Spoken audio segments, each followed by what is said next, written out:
May I request everyone to please stand for our prayer. Miss Santos, please lead the prayer. Father, Son, and Holy Spirit. Amen. Okay, good morning, students. Okay, before you take your seats, I want everyone to pick all the trash under their desks and chairs so that we can remain the cleanliness of this classroom. Okay, everyone, please. Okay, are you done?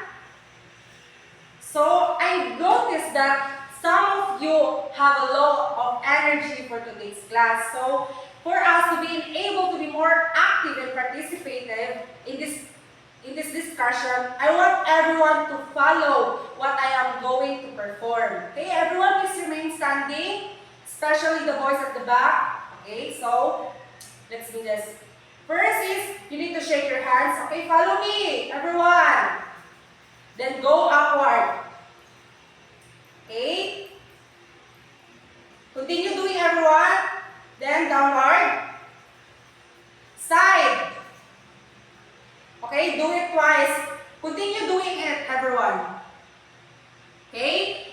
So I can see that some are laughing and enjoying our Energizer game. So please, you may now take your seats. Okay, Secretary Ms. Anna, kindly check our attendance to check who is absent for today's class. Okay, it's good to know that no one was absent in today's class because examination days are coming and I want everyone to take their class seriously. Okay? Understood ba, everyone? Okay, very good. Okay, in yesterday class, I asked you to have your research about what is literature. So does everyone done in their assignments? Okay, please pass it to Anna. Okay, are you done? Okay, good. So to remain our classroom more organized and clean, we need to recite our classroom rules for us to be remembered. What do we need to do or what rules do we need to follow as a student and teachers? Okay, first is to what? Listen carefully. Followed by observe cleanliness, like what we did earlier. I told you to pick all the trash so that we can remain our classroom cleanliness. Okay. Next is to obey instructions. And lastly is to keep respecting. So I assume that everyone will be more responsible. Since you are a grade 9 student, I want you to be more responsible to follow our rules. Okay? Does everyone understood that? Okay, very good.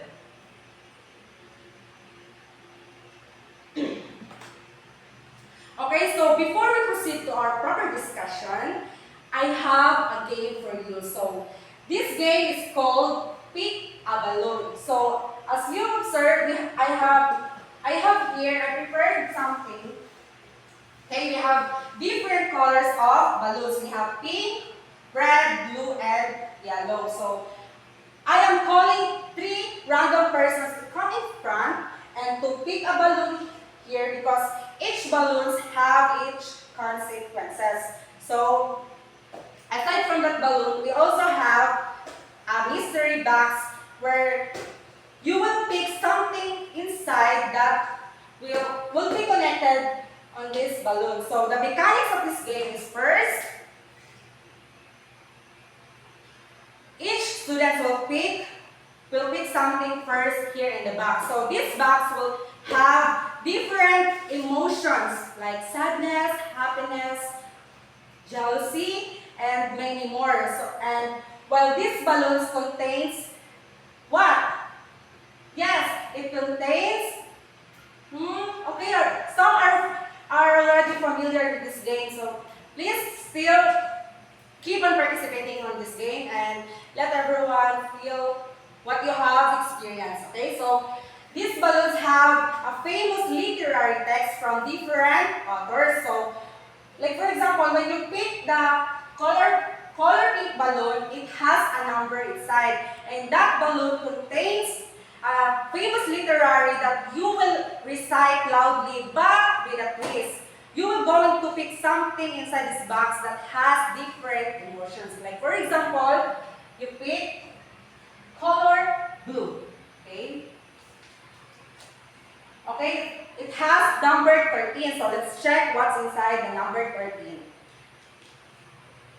Okay, number 13 famous literary text is that ang pag-asa ay ang kabataan ay ang pag-asa ng bayan. This famous literary text is created by the one and only Jose Rizal. And it is not, you are not only going to recite what is the literary text inside these balloons, but also you are going to recite it with a twist and you will pick something inside, okay? And I pick sadness. So you are going to recite ang kabataan, ang pag-asa ng bayan while doing it with a sad emotion. Okay, does everyone understand the mechanics of this game? Okay, good. So let's start our game. Yes, Miss Anna? Okay, very good. Such an interesting. You could be an artist in the future. Okay, thank you. So, thank you for participating in our game.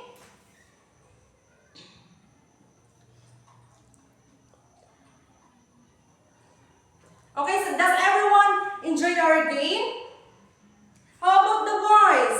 I can see all the boys laughing at the back. Okay? But before we proceed to our proper discussion, I want you to answer this quick test that I have prepared. So please pick one, everyone. Pass it the back.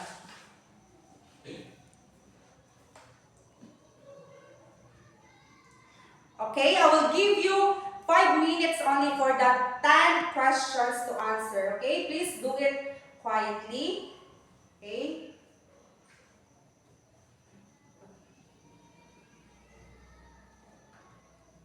Okay, I can see that everyone has done, so please pass it in front. Okay. Okay, thank you, everyone. So now,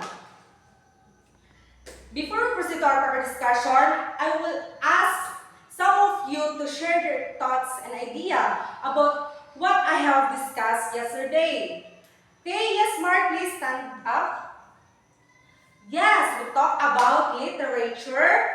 Yes, and what have you observed?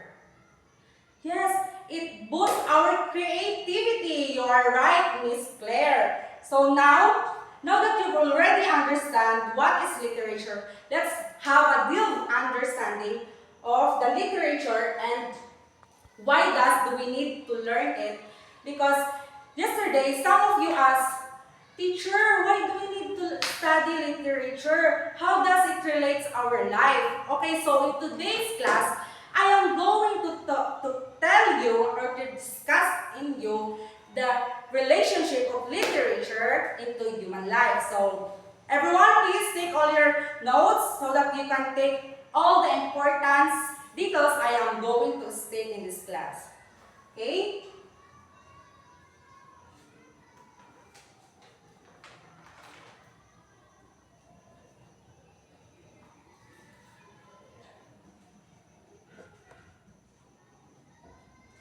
So, let's do a recap first. So, before we discuss the importance of literature in human life, let's have a short recap of what is literature, okay? Literature is a profound and enduring element human culture, offering immense value across emotional, intellectual, and societal dimensions, okay? We all know that literature boosts our creativity, but that's not only the purpose of literature, but because literature plays a significant role in human life, and it's important to be seen in our various and different aspects in life.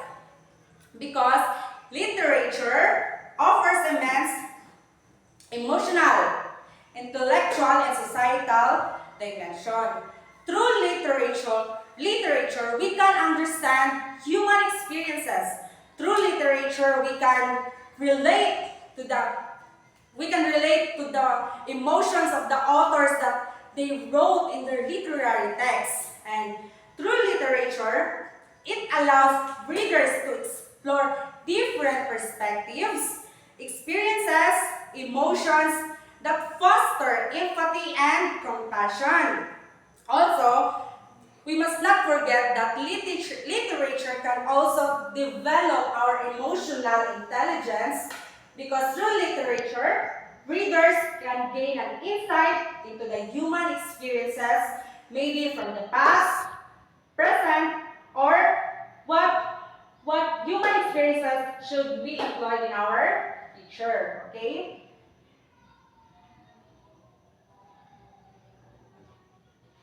Okay, do you have now an idea why literature is important in human life? Yes, I can see you raising your hand at the back, Miss Anna. Yes, very good.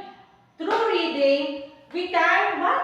Change our perspective in life, and that is one example how literature impacts human life. Yes, because what we read is what we apply. Am I right, everyone? Yes, okay, very good. So I've noticed that everyone already have an understanding or insights about the importance of literature in human life. I have here some examples of the literature's impacts in human life. So, we have different genre of literature. We have short story, poetry, and novel. So, everyone is familiar with the app called Wattpad, am I right? Yes, I am also a reader, so I can relate to what I am reading. So, I have heard some of my students saying that I want a life like what a fictional characters have. Yes, and that's an example of literature's impacts into human life. Somehow, we tend to relate ourselves into the fictional character that literature states or emphasizes. So, we have here a short story example written by what I written by the one and only Aesop. Okay, it is titled The Tortoise and the Hare. So short story is about this short story. Yes. Okay, Miss Castle discussed it with you yesterday. Okay, very good. So I'm hoping that everyone understands this story and have a deeper understanding what is the moral lesson of this story. Okay? Also, we have here an example of a novel, the one and only famous novel that written by the one and only Jose Rizal. And this novel sheds light on historical events. So literature does not only provide recent information but also about historical events, and that's a good thing because literature promotes past events, present events, and future happiness. Okay, so last example of the impact of literature in the human's life, we also have here the poetry. It's titled Invictus, and the author of this poetry is William Ernest. This poem that inspires hope during challenges. So if you feel tired and unmotivated, I am encouraging everyone to read this poetry titled Invictus by William Ernest. Okay?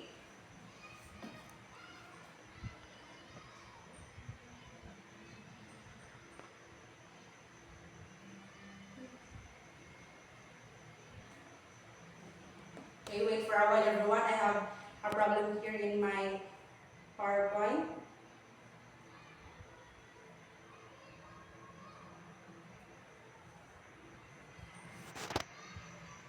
But since I am having a technical problem in my PowerPoint, I want everyone, some from the class to share their favorite stories that they have read or once or twice in their life. Okay, please stand up, everyone. Please, I want to hear your idea or what books do you love to read. Okay, Mr. Dub. Okay, please stand up. Okay, you read the book Written Under the Water by Insteady. So, what scenario or what happened in that story that relate to your life the most?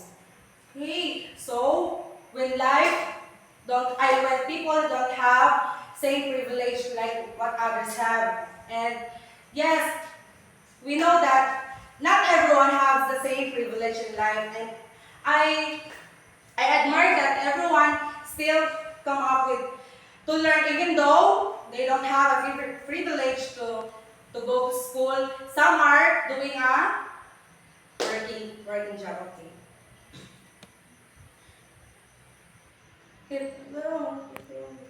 Okay, for our activities, since everyone understood what is the importance of literature in human's life and the example of literature and impacts on human life, I want you to answer this activity. Okay.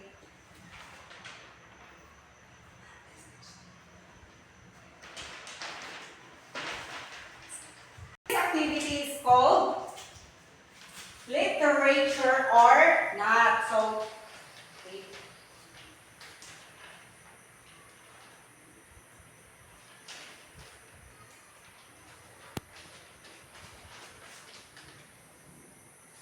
Okay, this activity is called literature or not. So, if I am going to state some of the novels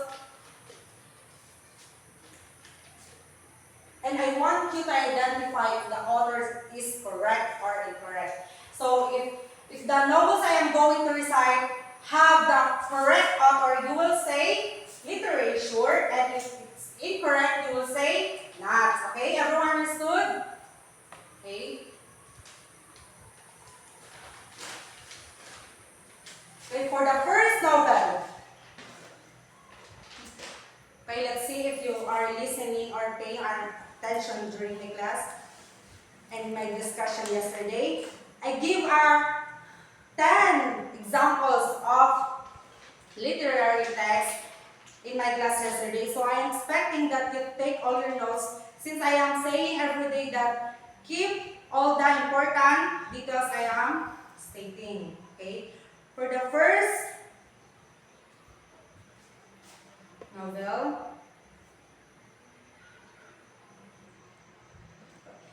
okay, please stand up, Mr. Castro. Okay, for the first novel, do you think El Filibusterismo is written by Jose Rizal? Is it a literature or not? Again, are you sure with your answer? Okay, Mr. Castro said literature. So, is he correct, everyone? Okay, correct. Very good, Mr. Castro. You have a correct answer. Please give him a clap, everyone.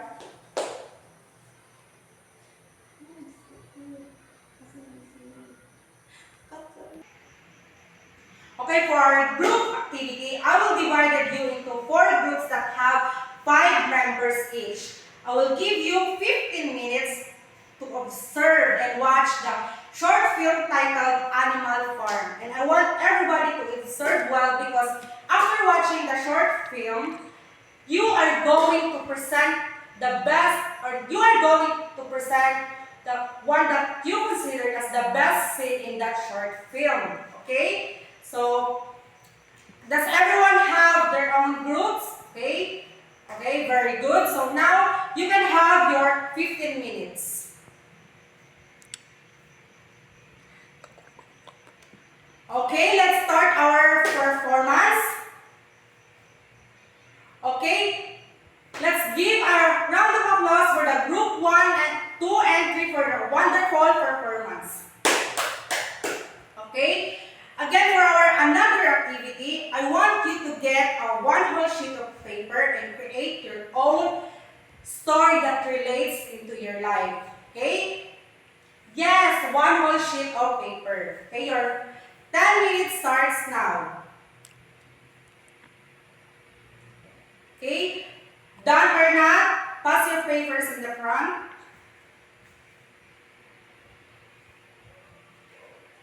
Okay? Since everyone is we already attained our goal in today's discussion. Okay, first is to understand the role of literature as a reflection of human life, followed by the appreciate the emotional impact of literature and empathy and emotional intelligence. And lastly, to create a short story that relates us as a human. Okay. Okay. But before we end this, I have a question.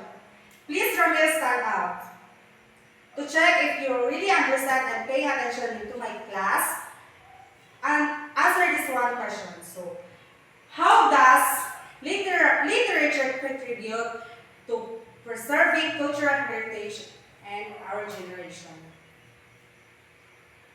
Okay, very good. Such an exemplary explanation, Mr. Ramil. Please give him a round of applause. Okay, thank you. So for your assignment, I want you to have your interview.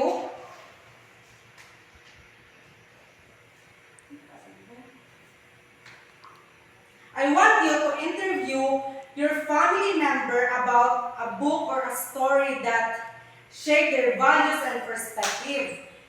The interview must contain 3 to 5 minutes only.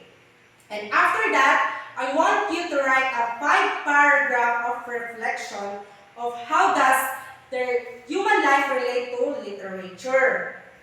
And this should be written in a plain cursive in a long bond paper. Okay, does everyone understand our directions? Okay, very good.